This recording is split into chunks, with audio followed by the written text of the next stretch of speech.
and Lebanon have agreed to hold direct negotiations about the two nations' maritime borders.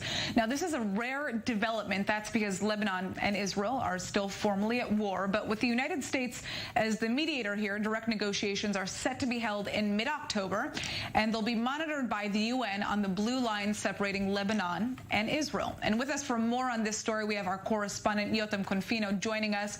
So, Yotam, Lebanon and Israel have been at odds for decades over the maritime borders separating them. What is the issue here, and how significant is this development? I would call this development historic, and I would do that for a number of reasons. First of all, Lebanon and Israel are technically still at war, and now they're about to enter into negotiations, direct political negotiations, for the first time in 30 years. That is major. And of course, every time you talk about borders and sovereignty, the stakes are extremely high. And in this particular case, it's not land borders, but maritime borders. And it is a triangular area that they are in conflict over. And it basically looks like this. It goes from mainland and then a triangular area out into the Mediterranean Sea. And there's a lot at stake here because, of course, both nations know that there is gas and oil in the Mediterranean Sea. So this is basically the essence of the conflict. Interesting. So, what exactly will they gain from finally agreeing on the borders? Well, first of all, they will have sovereignty.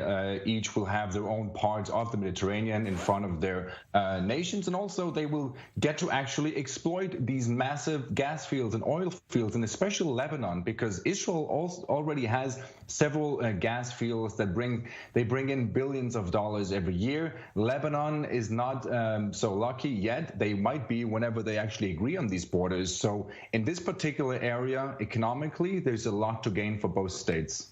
Now, Lebanon is struggling financially, of course, especially after the mass explosions that shook Beirut. Could this have anything to do with today's breakthrough? Definitely. Like you said, Lebanon is basically on the brink of a financial collapse. And according to Israeli reports, Israeli officials have said that this particular explosion, the explosions that happened in Beirut that destroyed the country even more than it was to begin with, have had some kind of an influence in the willingness of the Lebanese government to engage in negotiations with Israel because of the financial struggling. Again, this could bring in billions of dollars for them, and it's basically free money. They just need to go out and to drill for oil and gas, and this could bring them in a lot of money, of course. Right. Now, this, of course, all comes after Prime Minister Netanyahu accused Hezbollah of hiding weapon facilities in civilian areas, something that Hezbollah is denying. But what role does Hezbollah play in these border negotiations with Israel? And could Netanyahu's latest revelations actually change how Hezbollah is viewed within Lebanon?